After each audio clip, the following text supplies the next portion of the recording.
रायपुर में जो crime rate बढ़ रहा है, आए दिन चाकूबाजी, हत्या, कई मर्डर्स, इसको लेकर क्या कहेंगे? कि सरकार फेल नहीं है क्या? पार्षद चुनाव के लिए तैयार एकदम, तो क्या लग रहा है इस बार आप लड़ेंगे, आपको टिकट मिलेगा? और कैसी अगर मिल भी गए तो क्या प्राथमिकता लेके चल रहे हैं? और नगर निगम से भी हारेगा। मैं आपके चैनल के माध्यम से छत्तीसगढ़ की जनता को इतना बताना चाह रहा हूँ कि छत्तीसगढ़ में जहाँ जहाँ महापौर, ज़्यादा से ज़्यादा महापौर भाजपा के बैठेंगे और रायपुर शहर में भारतीय जनता पार्टी का महापौर बैठेगा।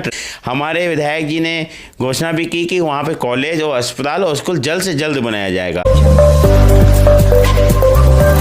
नमस्कार दर्शकों, इन दिन छत्तीसगढ़ काफ़ी चर्चा में है और रायपुर राजधानी तो और ज़्यादा। अभी हाल ही में अवैध प्लाटिंग को लेकर के, अवैध कब्जा को लेकर के ज़ोरदार हंगामा हुआ है और उसमें धरना भी बैठा गया था और तमाम लोग, छत्तीसगढ़ीय क्रांति सेना, भाजपा के तमाम लोकल लोग, सामाजिक कार्यकर्ता तमाम आए थे। और उसमें से एक प्रमुख हमारे साथ में मनीष पंजवानी जी, इनसे भी पूछेंगे कि क्या कुछ है। सर, स्वागत है आपका। क्या आज एक दिवसीय धरना बैठे थे हम लोग केनाल रोड में।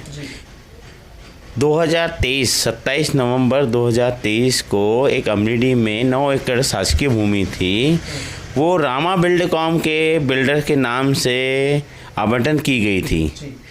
जिस समय आचार संहिता लगी थी, 27 नवंबर 2023 को आचार संहिता लगी हुई थी, तो उस समय ज़मीन कौन माने उनको आवंटन करवाया था, कौन पेपरबाजी का जो भी कार्य रहता है वो किया था। माने इसमें कहीं ना कहीं पूर्व जो सरकार थी, भूपेश बघेल की सरकार और अधिकारी शासन प्रशासन उन्हीं का था, तो उन्हीं से ही गड़बड़ी हुई है।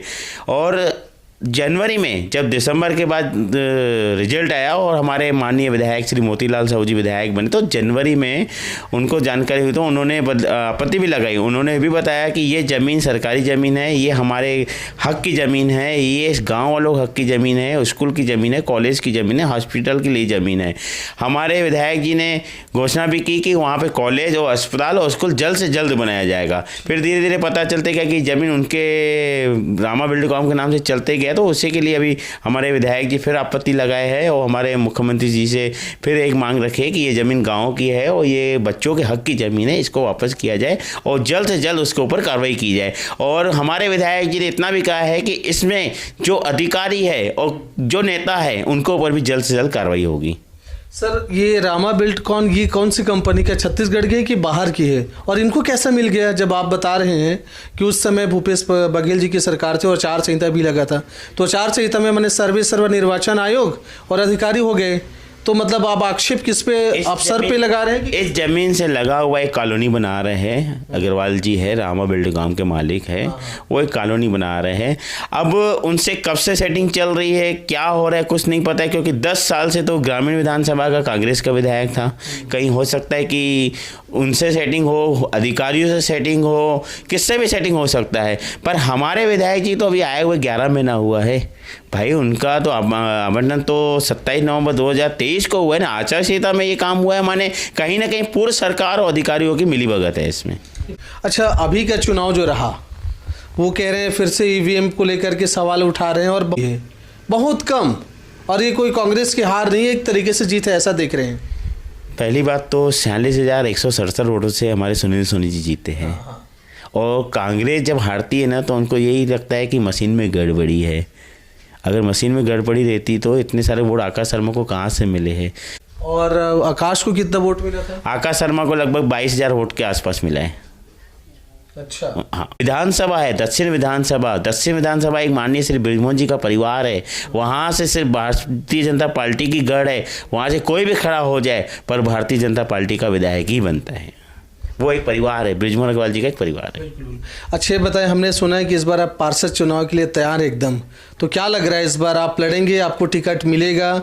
और कैसी अगर मिल भी गए तो क्या प्राथमिकता लेके चल रहे हैं? देखिए, संगठन जो तय करेगा उसमें हम आभार रहेंगे। संगठन अगर नाम लेगा तो बिल्कुल जीतेंगे और ऐतिहासिक जीत लाएंगे ना, जीत नहीं ऐतिहासिक जीत लाएंगे। हम तो पार्षद नहीं, एक छोटे से कार्यकर्ता है पर वार्ड में काम करते हैं। आज वार्ड में किसी को कोई दिक्कत रहती है तो मेरे पास आते हैं, मैं पूरा काम करता हूँ। 5 साल की इनकी निकम्मी सरकार में विपक्ष में बैठ के हम जो काम किए वार्ड नंबर 50 में, शायद वो पार्षद किया है।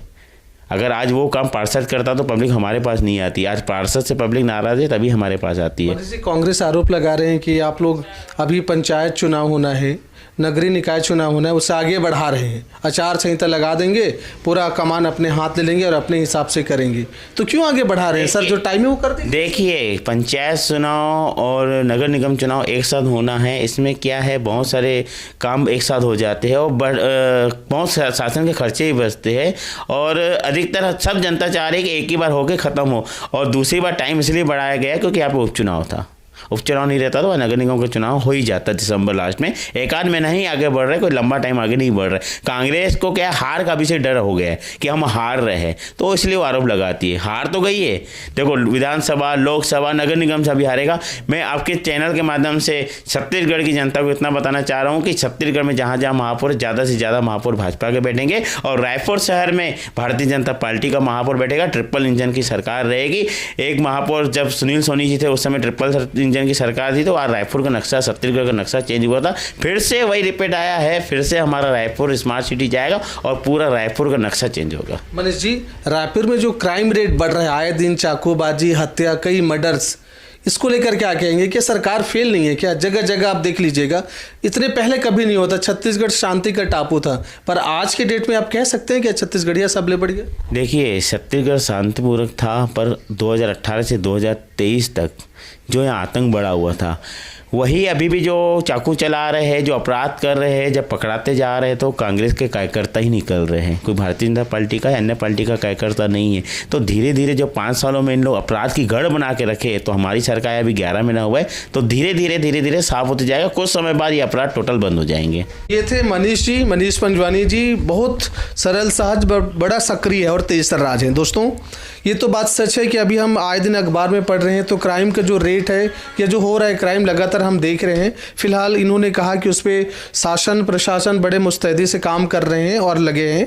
इस विषय में आप क्या सोचते हैं? कमेंट बॉक्स में कमेंट जरूर करिएगा। जय हिंद, जय भारत।